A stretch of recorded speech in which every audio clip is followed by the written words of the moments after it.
So we just got the announcement of patch 0.3, the Third Edict, and with it, we're getting a whole lot of new crafting tools, rework crafting tools. Today's video, I'm not only going to be giving you a breakdown of all the new stuff, but also some practical applications of how I think that these tools will be used. Some actual examples of what this might look like during the campaign and into the end game. And then also let you know, do I think, is this enough? Is crafting fixed? Is it going to feel better or worse? So let's start out with these essences. I think this is probably one of the better changes they made. Previously, I felt like essences were borderline useless for the vast majority of players. Of course, the top end tier player, those guys were using them, but now these look like things that you're probably actually going to use. They now made it so that there are 4 different tiers of essences. We've got lesser, normal, greater, and perfect.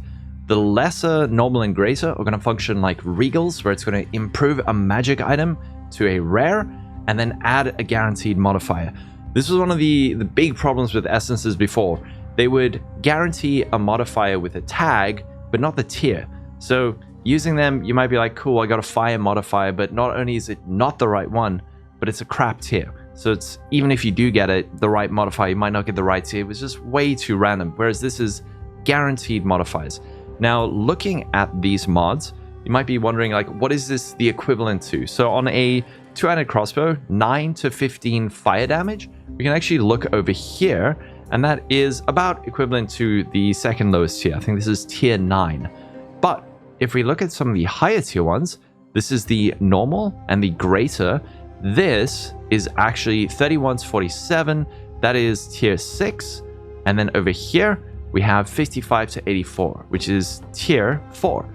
These are actually decently high tier mods. They're not the highest tier, but if these aren't too uncommon, and that's going to be a recurring theme throughout this, is like, how common are all of these things going to be? Because sure, it looks great on paper, but there's been, like, when we first saw Omens, I remember thinking, oh, this looks really cool, but they turned out to be so unbelievably rare that they may as well not have been in the game. So I'm hoping these are going to be decently common, that you're actually going to be using them throughout the campaign. Then we're also getting another tier of essence, which is perfect, and there's some very cool stuff that I think you can do with these. So these things function more like Chaos Orbs, where it removes a random modifier and then augments a rare item with a new guaranteed modifier. And this looks really strong. Two-handed melee weapon or crossbow, 25 to 33% of damage as extra fire damage. Now, one of the clever uses I can think of with these is these modifiers have to be, I'm guessing this is a prefix. So for the sake of argument, let's pretend this is a suffix. It's almost certainly a prefix, but if it is a suffix, let's say you're crafting a crossbow. You've got your perfect prefixes and you have full suffixes. So if this is a suffix modifier and your suffixes are full, that implies that in order for this mod to be added, it would have to remove a suffix so that it could add this modifier as a suffix. So I think that there's some clever stuff you can do with this. However, there is more than that, and we have seen a new tier of currency orb. So now we have normal, greater, and perfect transmutations, augmentations, regals, chaos orbs, and exalts. These now will guarantee modifiers of a certain tier. We can actually just read the exact wording. Minimum modifier level, 70. What does that mean? Because you might think, modifiers, they only have like 10 tiers. What do you mean 70? If we go back over to PoEDB, we can actually see over here, this is the item level when this modifier can appear. So if I have a level 10 crossbow, it can't actually get this tier of fire damage. That only appears at item level 11 and above. But if we go further up, you can see over here, tier 1 and tier 2 are 81 and 74. So with this transmute, it could only add on modifiers that naturally appear on bases of that level. So remember, this is minimum modifier level 70. Of course, it could add a prefix or a suffix, but I'm just showing you, like, flaring is the only flat fizz mod above item level 70. Physical damage, you got tier 2, tier 1. So this is guaranteeing like very high tier modifiers. I mean, it blocks out the attribute requirements. You could still get strength or dex on your crossbow, crit chance that can appear, but this at least guarantees a very high tier modifier on the starting point of the craft. the augmentation that will add a modifier to a magic item, and it is also, the perfect one is minimum modifier level 70. But there are also the perfect chaos and perfect regal and perfect exile. So these things guarantee lower tier modifiers. So the perfect one will add at least minimum modifier level 50, which again we can just have a look at, would be for this flat fizz at least tier 3 if it were to add fizz. Of course it could add any modifier, but you can see like that's tier 4 fire, it would be included. All these lower tier mods are just getting cut out, so hopefully it is adding something at least decent. However, this thing is supposed to be rarer than a divine, so not sure how many people are actually going to be using them, or if they're just going to be selling them off on the trade site to much more wealthy players who are actually able to make use of these in a better way. Let's have a look at another mechanic that we're getting, another crafting mechanic, and this comes from the new Abyss mechanic that looks rad. This is very similar to Unveiling. So you're going to be able to find these bone fragments from the Abyss mechanic, which you can then apply to items, and it'll add a veiled modifier or a desecrated modifier, which you'll then be able to take to this place in Act 2, and you'll be able to unveil it, and it'll give you a choice of 3 different modifiers. I mean, I love this. I love Unveiling. I think it's a really cool, clever way to get like, it's like semi-deterministic. So you can see over here, this is giving us hybrid fizz, lightning, and cold damage. These are like, especially during the campaign, if you're unveiling decent unveils like this, it could be a really, really nice upgrade. Later on, we're also going to be getting like special unveil only mods like this spirit on the staff, or there's some cool glove mods, and you can also apply it to maps.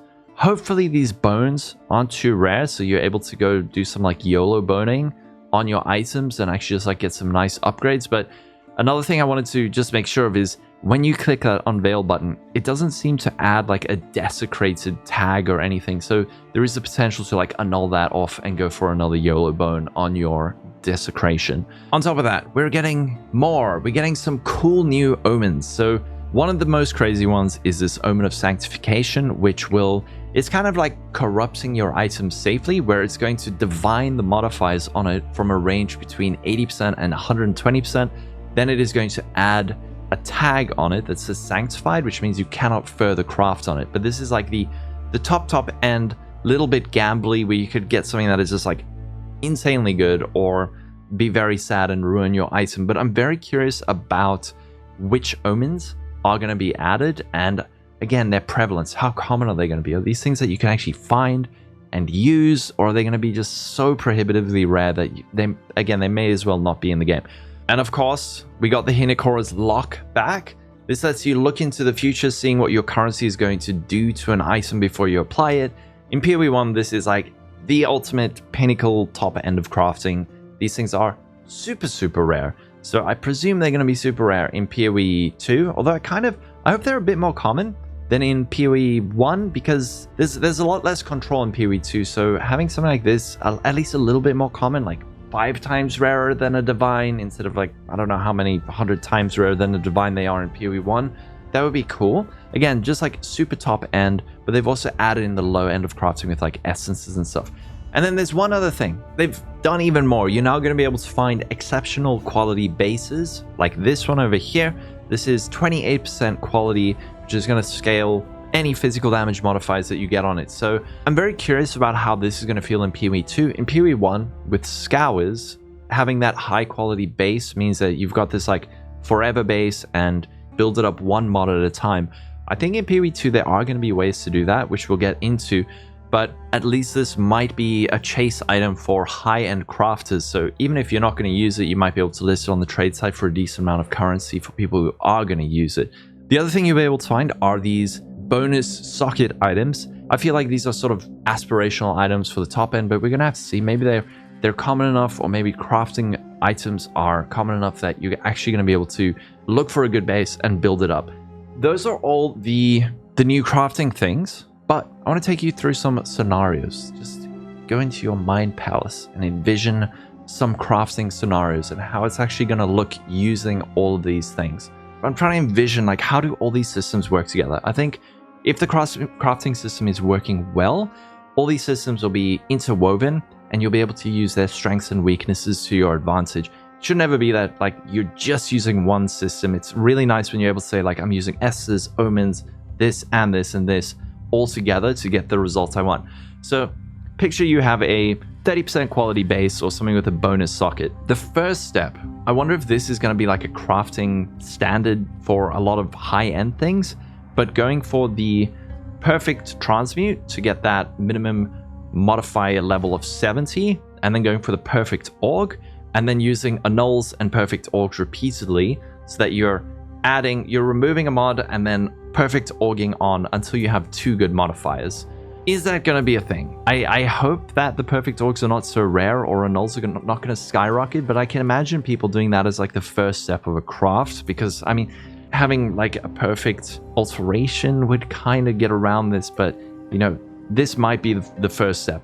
Some players might even just go for like the perfect trance, and if they don't get a modifier they want, just chuck the base, don't worry about the like annul org thing. From there, we're hitting a 2 mod magic item and we want to get it rare. Now the question is, to get that 3rd modifier, are people going to be using greater essences? I suspect if you didn't go for like the hyper high-end perfect org annul, you might go for a greater essence at this point. That would guarantee you at least around a tier 4 modifier. Maybe you would go for the perfect regal to try and get another good modifier. So now you could, let's say, have a mod with like 2 really high mods from the org process that you did, the trans org, and then you go for the perfect regal. Now you got 3 mods, and then you could go for like a desecrate and an unveil. So from there, let's spitball a scenario. You've got a 4 mod item. You got the first 2 mods from your org trans, and then your regal, and then your unveil. Then the question is, do you just go for like a YOLO double slam? Because let's just go for this first scenario. So in this first scenario, let's say you have a 6 mod item. 3 of your prefixes are good. 1 of your suffixes is good. And then you've got 2 bad suffixes that you don't really care about. If we're using a perfect essence that adds a mod that is a suffix, it'll be forced to remove a suffix to make space to add a suffix. So in this case, your prefixes would be safe. So let's say you've got like triple T1 fizz, just for example, and then you've got T1 attack speed, and then 2 crappy modifiers. You could go for that perfect essence. Maybe in this case, you could go for like a Hinekora's Lock perfect essence. I don't know if it'll work with essences, but that could be a way from going from like a 4 mod good item to a really good 5 mod item. From there, if you still had that 6th bad suffix, at that point, you go for like an Omen of Sinistral Erasure or Dextral Erasure, whatever it's called, to annul off that final bad mod, and then you go for a YOLO Bone, and then add on a 6th mod, which you unveil. So that could be a way to get like a really high-end item. This stage, I really don't know if this is actually viable, going for like annul perf org, annul perf org, annul perf org, or if that's going to be just kind of like a bit silly. If this is the case though, I think that annuls could get quite expensive if people are going to be spamming them with annuls and perfect orgs. And same with perfect orgs. If these things are fairly uncommon and people are really burning through them to get like that first step on a craft, people could use a lot of them. So maybe that'll be like an upper end craft, or not like top mirror tier, but maybe like a high end player might be doing crafts like that. During the campaign though, this is probably something that's going to be more relatable. That would be, let's say you find a magic item and you identify it and it's got like high flat fizz and decent attack speed. In that case, what you're probably going to do with that thing is then go for an essence to add a guaranteed modifier, and then you could bone it so that you could add that desecrated modifier. Now you've gone from a 2 mod item to a decent 4 mod item. You can slap that thing with a couple of sockets, put in some runes, and now you actually probably have a very strong weapon. So I think that's nicely deterministic, where it's not 100% deterministic because you don't know what you're going to unveil, but at least there is a stepping stone where you're not just exalt slamming it. You can at least try and unveil something good or add on that extra modifier with the essence. So I predict that's kind of what crafting will look like in the campaign. One point to make is, because all the non-perfect essences require magic bases because they function like regals, it could mean that you're more incentivized to pick up a lot more magic items to look at them, see if they're decent, or even white bases to just trans-org it, and then if you get something decent, then go for the essence. The only downside is that if you're picking up a decent rare item, you're probably not going to have, there's no functionality with essences on that, because the only one that can function on it is a perfect essence, which is probably going to be quite endgame. However, in that case, you can use a bone on it to desecrate it and unveil it. So a 4-mod item with a couple of sockets, very good for the campaign. You get a very, very strong item. I think rare items primarily are going to be used for desecration in the campaign, but another upside is that if essences aren't too rare during the campaign, there'll hopefully be a little bit less regal pressure, which is something I feel is a bit of a problem right now, where you get a bit of a choke point where you might have transmutes, orgs, exalts, but not enough regals if you're not disenchanting enough. So hopefully this removes a bit of regal pressure. The other forms of crafting I can kind of picture are people just taking advantage of the trade site, where you find a decent item on trade, and you just go for the YOLO perfect essence, hope it doesn't remove one of the good mods, and when it adds the mod you want without removing a mod you don't want, then cool, you've got a really nice item. Another thing is what I spoke about earlier. Find an item with 3 suffixes that are good, 1 good prefix, 2 bad prefixes on trade, and then you go for the perfect essence prefix and hope it doesn't remove the 1 good prefix. So something like that would be a tier 1 fizz, and then attack speed, double crit, go for the perfect essence. I don't know if that's going to be something people do, perhaps. Another item, find a decent 4-mod item on trade, bone it, socket it, use it. Next, find a decent 5-mod item with 3 good mods, 2 bad mods, 1 empty modifier. Buy that, YOLO bone it, and YOLO perfect essence it. So that could get you from an item with 3 decent mods to an item now with 5 really good mods. Ultra endgame, I don't know. I haven't done enough super high-end crafting. I put a whole lot of question marks here. It really comes down to, firstly, which omens we're getting, how common they're going to be, how rare a lock's going to be, yada yada yada. I don't know. You can pause and read this. You're probably going to be like, huh, that doesn't really make sense. But overall, really nice changes. I'm looking forward to hopefully doing a bit more crafting. Essences finally seem actually useful. I still strongly suspect that the vast majority of players are going to be relying on the trade site to get their item upgrades, but I mean, that could be said about PoE 1, where there is a much more robust crafting system. So the real question is this going to be enough? Is crafting fixed? I think this is a very good step in the right direction. I still would really like Scours and Reforge, but at the same time, I'm starting to see what they're trying to do here, where they want us to build up items 1 mod at a time. It's sort of progressive versus Reforge, which is rerolls your entire item. However, I do feel like Scours do have a place in that system of like building up 1 mod at a time. There's currently cheesy ways to get around it, like I said, with the annuls, where you can just like annul perfect org if you do, which is kind of the same as just like Scour trance or alteration. At least having alterations, we don't need like full-on Reforge, but alterations just for that first step I think would be nice. But again, the big thing is, how rare is this stuff going to be? Are we going to find like a perfect augment once every 2 days? I've still never seen one of those high-end crafting omens, not once. They were unaffordable, super rare. I think, other than like the sanctification omen, I don't think that any of the more useful crafting omens should be any rarer than like twice as rare as a divine orb. So like an omen of sinistral erasure, I don't think it should be more than twice as rare as a divine. So hopefully they can be a bit more common. But I'm excited, man. I've seen a whole lot of people are getting like angry.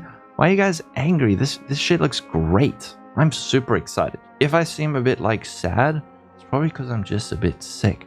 But trust me, on the inside, I'm really excited for this. I'm really looking forward to boning some items, essencing some items, and then also going to sleep. Thanks for watching, mate.